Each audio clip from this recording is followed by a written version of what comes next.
Hello friends, എല്ലാവർക്കും നമസ്കാരം. Big boss Malayalam season 7 11 ആഴ്ചത്തെ വോട്ടിംഗ് ഒക്കെ ഇന്ന് രാവിലെ കൊണ്ട് ക്ലോസ് ചെയ്തപ്പോൾ ആരാണ് ഈ ആഴ്ച പുറത്തു പോകുന്നതെന്നും അതോടൊപ്പം നിലവിലുള്ള അൺഒഫീഷ്യൽ വോട്ടിംഗ് റിസൾട്ടുകളൊക്കെ എന്തായെന്നൊക്കെ നമുക്ക് വീഡിയോ ഭാഗത്ത് പരിശോധിക്കാം.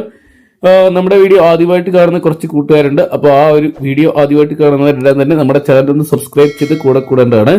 ഈ ആഴ്ച നമുക്ക് കാണാൻ സാധിച്ചിട്ടുള്ള 6 സ്ട്രോങ് ആയിട്ടുള്ള ഹൗസിൽ 10 പേര് ബാക്കി നിൽക്കുന്ന 6 കണ്ടസ്റ്റന്റ് നോമിനേഷനിൽ വന്നതായിരുന്നു. നോമിനേഷനിൽ വന്നവരെല്ലാം തന്നെ വൻ വോട്ടിംഗ് യുദ്ധങ്ങൾ തന്നെ ഓരോ മണിക്കൂറിലും കാഴ്ചവെച്ചിട്ടുണ്ടായിരുന്നു.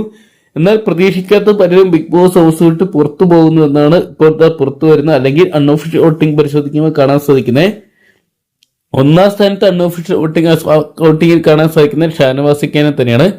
ഷാനവാസ് നല്ല രീതിയിൽ വോട്ടുകളൊക്കെ സ്വന്തമാക്കി എന്നറിയാൻ സാധിച്ചപ്പോൾ 2ാം സ്ഥാനത്ത് ആര്യന് നല്ലൊരു പ്രേക്ഷക പിന്തുണ സ്വന്തമാക്കാൻ സാധിച്ചു എന്നാണ് അറിയാൻ സാധിക്കുന്നത്.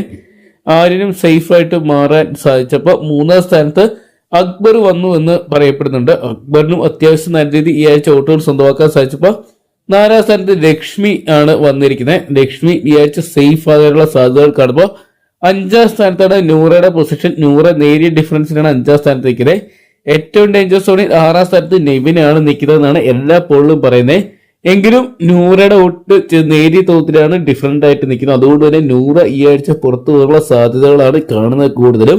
എങ്കിലും ബിഗ് ബോസ് ആണ് അൺഫെയർ ആയിട്ടുള്ള പല എവിക്ഷനും നടക്കും. എന്തൊക്കെയാണ് നിലവിൽ ഈ ഒരു 6 പേരിൽ ഏറ്റവും വീക്കസ്റ്റ് ആയിട്ടുള്ള കണ്ടസ്റ്റന്റ് നൂറയാണ്. അതേസമയം ഇറിറ്റേറ്റിംഗ് കണ്ടന്റ് ആയിട്ട് നിവിനും നിൽക്കുന്നുണ്ട്. ഇവരിൽ ആര് വേണേലും പുറത്തു പോകാം. എന്തൊക്കെയാണ് നമുക്ക് കാത്തിരിക്കാം ലാലേട്ടന്റെ വീക്കെൻഡ് എപ്പിസോഡിനായിട്ടൊക്കെ. അപ്പൊ ഇവരിൽ ആര് പുറത്തു പോകണമെന്നാണ് നിങ്ങൾ പ്രേക്ഷകർ ആഗ്രഹിക്കുന്നത് എന്ന് കമന്റ് ബോക്സിൽ പങ്കുവെക്കുക. 1 മണിക്കൂറുള്ള ഓരോ ബിഗ് ബോസ് അപ്ഡേറ്റ്സുകളും സിനിമ അപ്ഡേറ്റ്സുകളും അറിയണമെന്നുണ്ടെങ്കിൽ ഇപ്പോൾ തന്നെ ചാനൽ സബ്സ്ക്രൈബ് ചെയ്ത് കൂടെ കൂടുക.